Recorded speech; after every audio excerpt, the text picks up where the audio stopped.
وَلَقَدْ خَلَقْنَاكُمْ ثُمَّ صَوَّرْنَاكُمْ ثُمَّ قُلْنَا لِلْمَلَائِكَةِ اسْجُدُوا لِآدَمَ فَسَجَدُوا إِلَّا إِبْلِيسَ لَمْ يَكُنْ مِنَ السَّاجِدِينَ قَالَ مَا مَنَعَكَ أَلَّا تَسْجُدَ إِذْ أَمَرْتُكَ قَالَ أَنَا خَيْرٌ مِّنْهُ خَلَقْتَنِي مِنْ نَارٍ وَخَلَقْتَهُ مِنْ طِينٍ قَالَ فَاهْبِطْ مِنْهَا فَمَا يَكُونُ لَكَ أَن تَتَكَبَّرَ فِيهَا فَاخْرُجْ إِنَّكَ مِنَ الصَّاغِرِينَ قال أنظرني إلى يوم يبعثون قال إنك من المنظرين قال فبما أغويتني لأقعدن لهم صراطك المستقيم ثم لآتينهم من بين أيديهم ومن خلفهم وعن أيمانهم وعن شمائلهم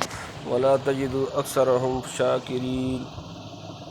قال اخرج منها مذءوما مدحورا لمن تبعك منهم لأملأن جهنم منكم أجمعين ويا آدم اسكن أنت وزوجك الجنة فكلا منها من حيث شئتما ولا تقربا هذه الشجرة فتكونا من الظالمين ووسوس لهما الشيطان ليبدي لهما ما وري عنهما من سوآتهما وقال ما نهاكما ربكما عن هذه الشجرة إلا أن تكونا ملكين أو تكونا من الخالدين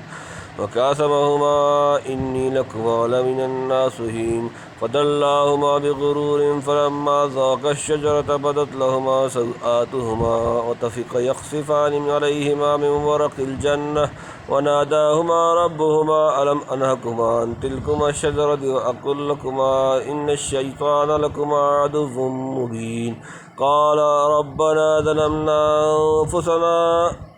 وإن لم تغفر لنا وترحمنا لنكونن من الخاسرين قال اهبطوا بعضكم لبعض عدو ولكم في الأرض مستقر ومتاع إلى حين قال فيها تحيون وفيها تموتون ومنها تخرجون وَلَقَدْ خَلَقْنَاكُمْ ثُمَّ صَوَّرْنَاكُمْ ثُمَّ قُلْنَا لِلْمَلَائِكَةِ اسْجُدُوا لِآدَمَ فَسَجَدُوا إِلَّا إِبْلِيسَ لَمْ يَكُنْ مِنَ السَّاجِدِينَ وَلَقَدْ البتہ خَلَقْنَاكُمْ ہم نے تمہیں پیدا کیا ثم پھر صَوَّرْنَاكُمْ ہم نے تمہاری شکل و صورت بنائی ثم قُلْنَا پھر ہم نے کہا لِلْمَلَائِكَةِ فرشتوں کو اسجدوا سجدہ کرو لآدم آدم کو فسجدوا تو انہوں نے سجدہ کیا الا سوائے ابلیس لم یکن وہ نہ تھا من سے الساجدی سجدہ کرنے والے اور ہم نے تم کو پیدا کیا پھر صورتیں بنائیں تمہاری پھر حکم کیا فرشتوں کو کہ سجدہ کرو آدم کو پس سجدہ کیا سب نے مگر ابلیس نہ تھا سجدہ والوں میں سے قال ما منعك ألا تسجد إذ أمرتك قال أنا خير منه خلقتني من نار وخلقته من طين قال اس نے فرمایا ما منعك کس نے تجھے منع کیا اللہ تسجد کہ تو سجدہ نہ کرے اذ امرتك جب میں نے تجھے حکم دیا قال وہ بولا انا میں خیر بہتر منہ اس سے خلقتنی تو نے مجھے پیدا کیا من سے نار آگ و خلقتہ اور تو نے اسے پیدا کیا من سے طین مٹی کہا تجھ کو کیا مانے تھا کہ تو نے سجدہ نہ کیا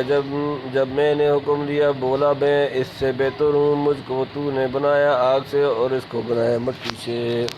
قال فاهبط منها فما يكون لك أن تتكبر فيها فاخرج إنك من الصاغرين قال فرمایا فاهبط پس تو اتر جا منها اس سے فما تو نہیں یکون ہے لکا تیرے لیے ان کے تتکبر تو تکبر کرے فیہا اس میں یہاں فاخرج پس نکل جا انک بے شک تو من سے الصاغرین ذلیل جمع کہا تو اتر یہاں سے تو اس لائق نہیں کہ تکبر کرے یہاں پس باہر نکل تو ذلیل ہے یعنی تمہاری تخلیق سے پہلے رہنے سہنے اور کھانے پینے کا سامان کیا پھر تمہارا مادہ پیدا کی فرمایا پھر اس مادہ کو ایسا دلکش نقشہ اور حسین و جمیل صورت عطا کی جو کسی دوسری مخلوق کو عطا نہ کی گئی تھی پھر اس تصویر حقیقی کو وہ روح اور حقیقت مرحمت ہوئی جس کی بدولت تمہارے باپ آدم علیہ السلام جن کا وجود تمام افراد انسانی کے وجود پر اجمالاً مشتمل تھا خلیفۃ اللہ ہوا مسجود ملائک بنے پھر جس نے اس وقت سجود تعظیمی سے سرتابی کی وہ مردود ازلی ٹھہرا کیونکہ وہ سجود خلافت الہیہ کے نشان کے طور پر تھا ملائک اللہ جو بحث و تمحیص اور صریح امتحان کے بعد آدم کی علمی فضیلت اور روحانی کمالات پر مطلع ہو چکے تھے، حکم الہی سنتے ہی سجدہ میں گر پڑے اور اس طرح خلیفۃ اللہ کی روبرو اپنے پروردگار حقیقی کی کامل وفا شعاری اور اطاعت پذیری کا ثبوت دیا، اور ابلیس لعین جو ناری الاصل جنی مگر کثرت عبادت وغیرہ کی وجہ سے زمرہ ملائکہ میں شامل ہو گیا تھا، آخر کار اپنی اصل کی طرف لوٹا۔ اس کی نظر آدم کی مادی ساخت نفعۃ فیہ من روحی کے راز تک تجاوز نہ کر سکی، اسی لیے صریح حکم الہی کے مقابل پر انا خیر منہ خلقتنی من نار وخلقتہ من طین کا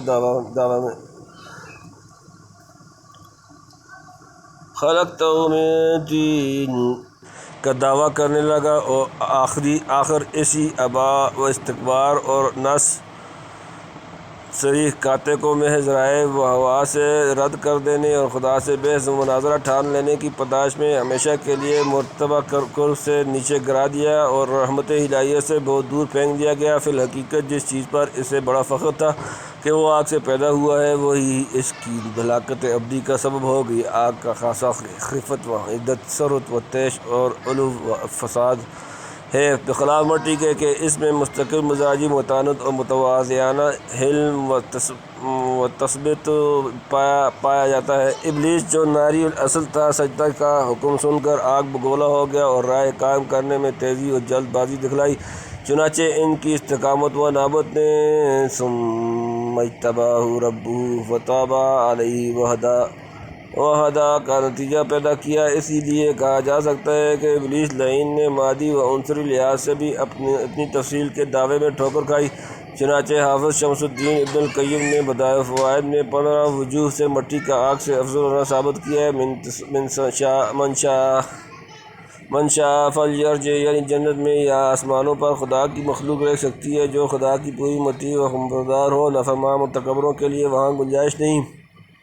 بہرحال ابلیس لعین عزت کے اس مقام سے جس پر کثرت عبادت وغیرہ کی وجہ سے اب تک فائز تھا، بڑا بولنے کی بدولت نیچے دھکیل دیا گیا، تب بھی ابلیس کی مدت دراز تک زمرہ ملائکہ میں شامل رکھنے سے متنبع کر دیا ہے کہ حق تعالیٰ نے مکلفین میں کسی کی فطرت حتیٰ کہ شیطان کی بھی ایسی نہیں بنائی کہ وہ صرف بدی کی طرف جانے کے لیے مجبور و مضطر ہو جائے، بلکہ خبیث سے خبیث ہستی بھی اصل فطرت کے اعتبار سے اس کی صلاحیت رکھتی ہے کہ اپنے کسب و اختیار سے نیکی اور پرہیزگاری میں انتہائی ترقی کر کے زمرہ ملائکہ میں جا ملے۔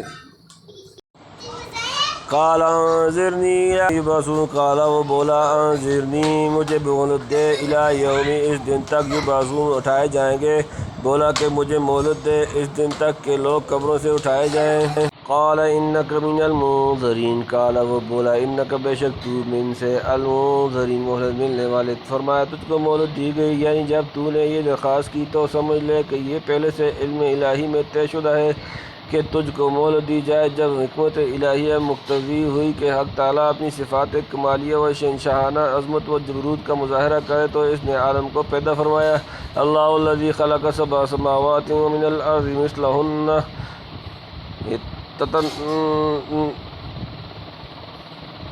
امری یتنزل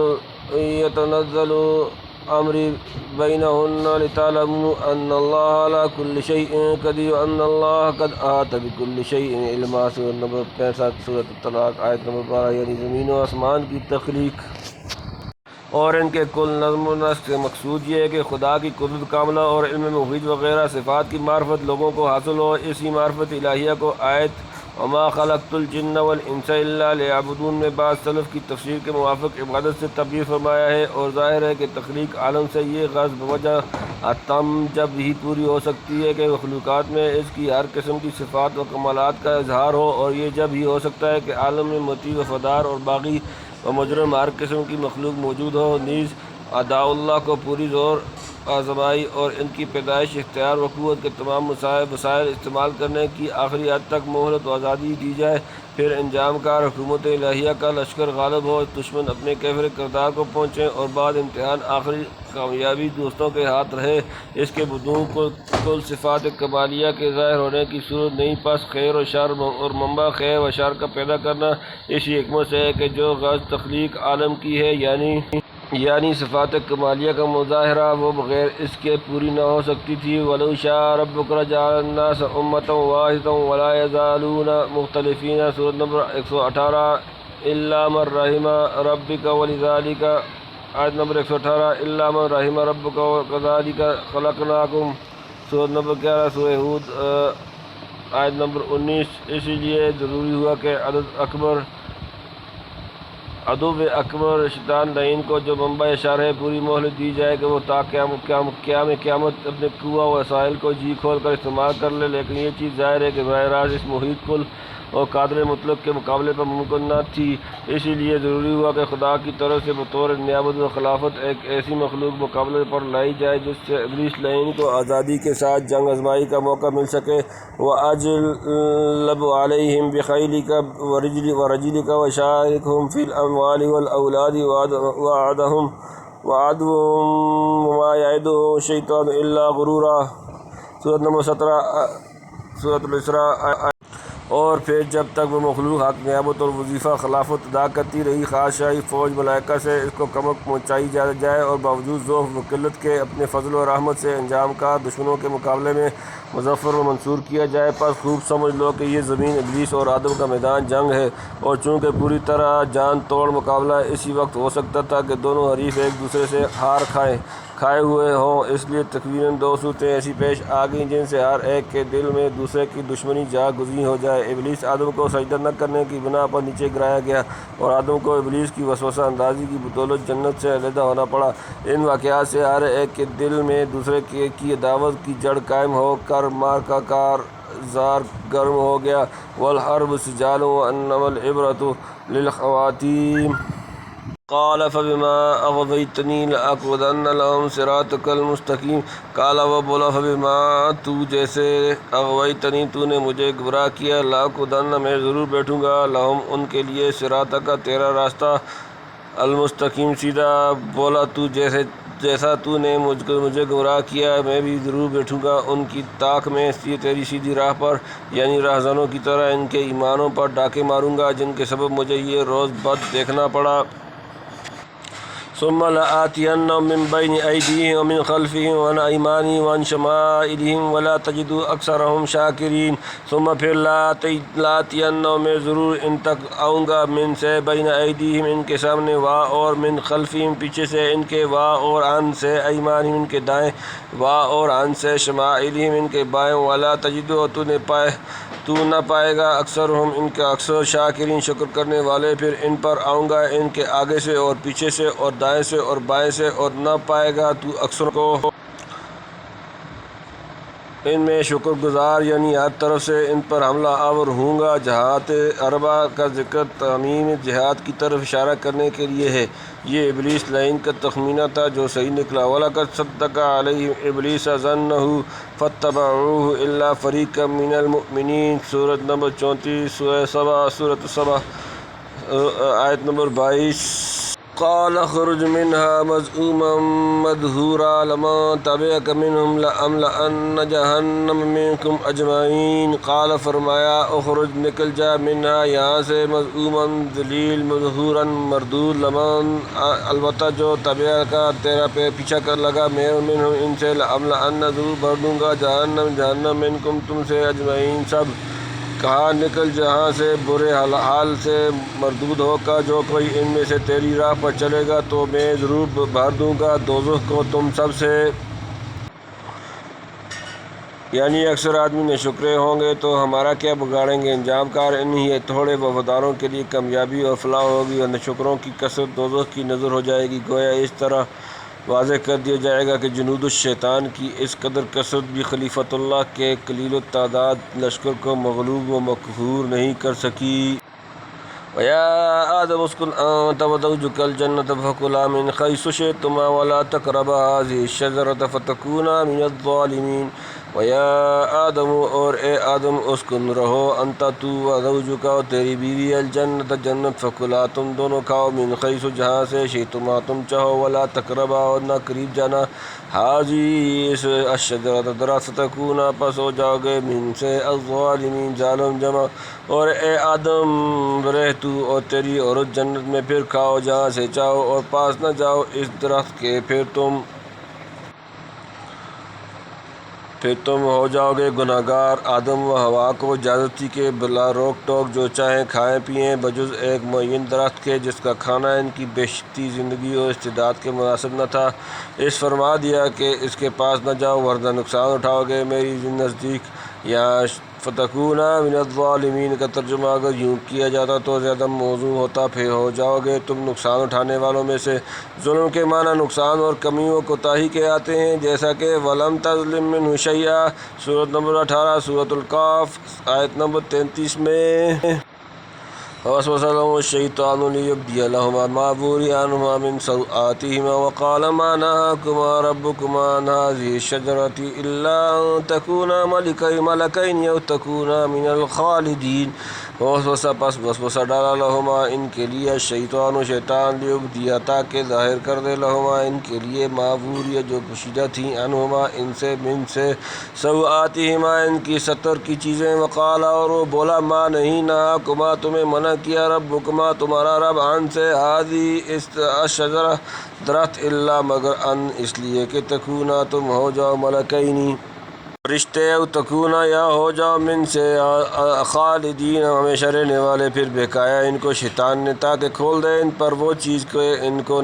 کی نظر سے پوشیدہ تھی ان کی شرمگاہوں سے، اور وہ بولا کہ تم کو نہیں روکا تمہارے رب نے اس درخت سے مگر اس لیے کہ کبھی تم ہو جاؤ فرشتے یا ہو جاؤ ہمیشہ رہنے والے۔ وَقَاسَمَهُمَا إِنِّي لَكُمَا لَمِنَ النَّاصِحِينَ وَقَاسَمَهُمَا اور ان سے قسم کھایا گیا انی میں بے شک لکما تمہارے لیے لمن البتہ سے الناصحین خیر خواہ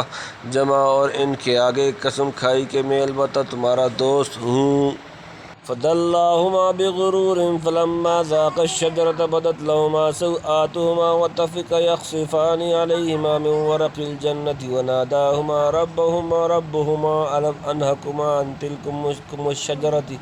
فَأَقُلْ لَكُمَا إِنَّ الشَّيْطَانَ لَكُمَا عَدُوٌّ مُّبِينٌ۔ فَدَلَّاهُمَا پس ان کو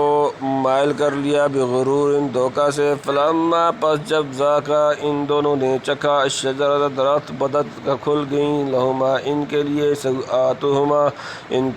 کی ستر کی چیزیں وطفقا اور لگے یخصفانی جوڑ کر رکھنے علیہما اپنے اوپر من سے ورقی پتے الجنت جنت وناداہما اور انہیں پکارا ربہما ان کا رب الم انہکما کیا تمہیں منع نہ کیا تھا ان تلکما اس سے متعلق شجرتی درخت وَأَقُلْ اور کہا لکما تم سے ان بے شک الشیطان شیطان لکما تم دونوں کا عدو دشمن مبین کھلا۔ پھر مائل کر لیا ان کو فریب سے، پھر جب چکھا ان دونوں نے درخت کو تو کھل گئیں ان پر شرمگاہیں ان کی اور لگے جوڑ دیں اپنے اوپر بیشت کے پتے، اور پکارا ان کے رب نے کیا میں نے منع نہ کیا تھا تم کو اس درخت سے اور نہ کہہ دیا تھا تم کو کہ شیطان تمہارا کھلا دشمن ہے۔ آدم و حوا شیطان کی قسموں سے متاثر ہوئے کہ خدا کا نام لے کر کون جھوٹ بولنے کی جرات کر سکتا ہے، شاید وہ یہ سمجھے کہ واقعی اس کے کھانے سے ہم فرشتے بن جائیں گے یا پھر کبھی فنا نہ ہوں گے، اور حق تعالیٰ نے جو نہیں فرمائی تھی عشق کی تعلیل یا تعویل کر لی ہوگی، لیکن غالباً فتکونا من الظالمین سورۃ نمبر 7 سورۃ الاعراف آیت نمبر 19 اور ان ھذا عدو لک ولزوجک فلا یخرجنکما من الجنۃ فتشقی سورۃ نمبر 20 سورۃ طٰہٰ آیت نمبر 117 وغیرہ سے نسیان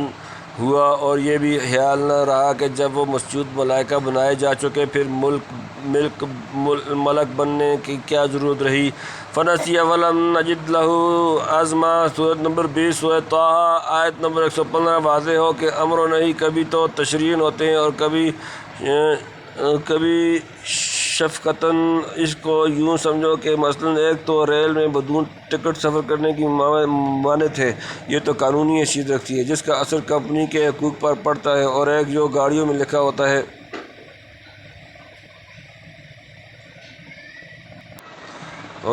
کہ مت تھوکو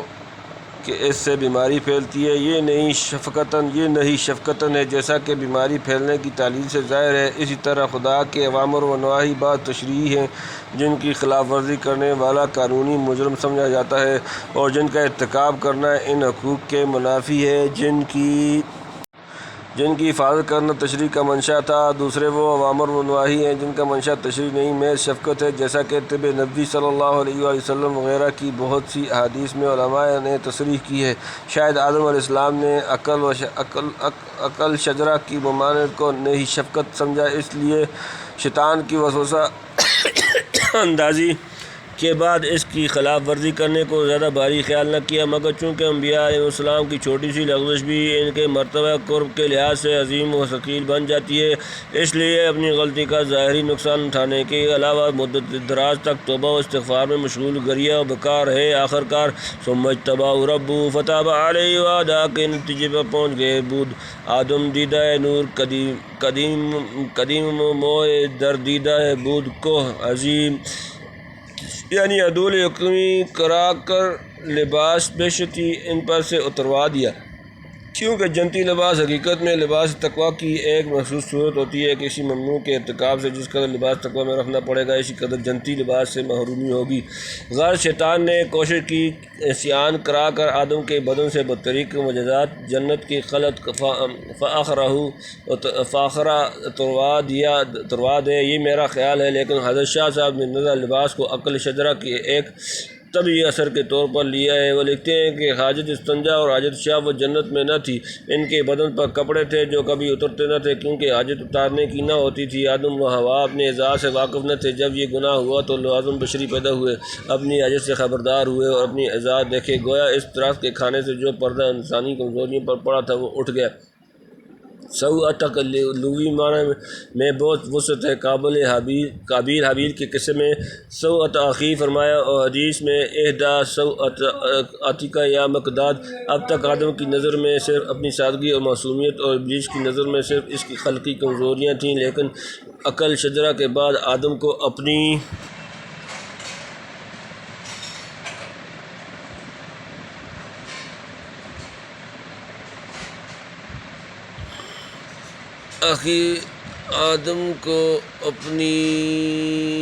کمزوریاں پیش نظر ہوگیں، اور جب اس غلطی کے بعد انہوں نے توبہ و انابت اختیار کی تو ابلیس لعین کو ان کے اعلیٰ کمال اور انتہائی نجابت و شرافت کا مشاہدہ ہو گیا۔ اس نے سمجھ لیا کہ یہ مخلوق لغزش کھا کر بھی میری مار کھانے والی نہیں۔ ان عبادی لیس لک علیہم سلطان، سورۃ نمبر 17 سورۃ اسراء آیت نمبر 65۔ شاید اسی لحاظ سے تورات میں ابن قتیبہ صاحب معارف کی نقل سے موافق اس درخت کو شجرۃ علم الخیر والشر سے موسوم کیا گیا ہے، واللہ عالم، یعنی بر نہ ہو کر شرمائے اور پتوں سے بدن ڈھانپنے لگے۔ اس سے معلوم ہوتا ہے کہ اگرچہ آدمی پیدائش کے وقت ننگا ہوتا ہے، مگر فطری حیا مانے ہے کہ ننگا رہے۔ قال ربنا ظلمنا انفسنا وَإِن لَّمْ تَغْفِرْ لَنَا وَتَرْحَمْنَا لَنَكُونَنَّ مِنَ الْخَاسِرِينَ۔ قال، ان دونوں نے کہا، ربنا، اے ہمارے رب، ظلمنا، ہم نے ظلم کیا، انفسنا، اپنے اوپر، وَإِن، اور اگر، لم تغفر لنا، نہ بخشنا تو نے ہمیں، وترحمنا، اور ہم پر رحم نہ کیا، لنکونن، ہم ضرور ہو جائیں گے، من سے الخاسرین، خسارہ پانے والے۔ بولے وہ دونوں، اے رب، ہمارے ظلم کیا ہم نے اپنی جان پر، اور اگر تو ہم کو نہ بخشے اور ہم پر رحم نہ کرے تو ہم ضرور ہو جائیں گے تباہ۔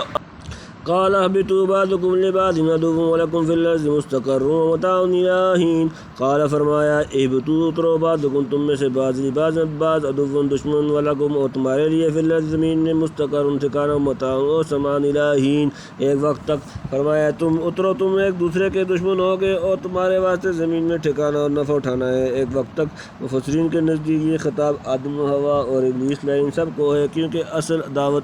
آدم اور ابلیس کی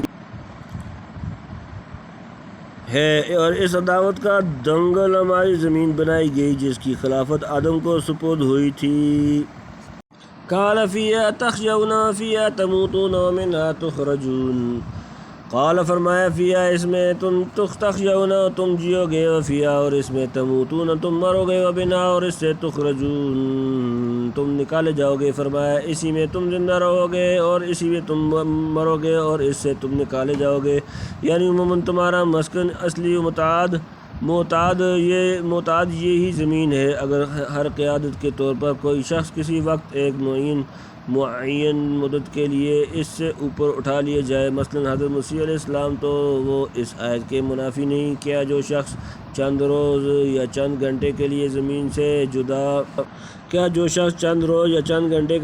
جدا ہو کر ہوائی جہاز میں مقیم ہو، یا فرض کیجئے وہیں مر جائے، وہ فیہا تحیون فیہا تموتون سورۃ نمبر 7 سورۃ الاعراف آیت نمبر 52 کے خلاف ہوگا، کیونکہ وہ اس وقت زمین پر نہیں ہے۔ دوسری جگہ ارشاد ہے منہا خلقناکم فیہا نعیدکم ومنہا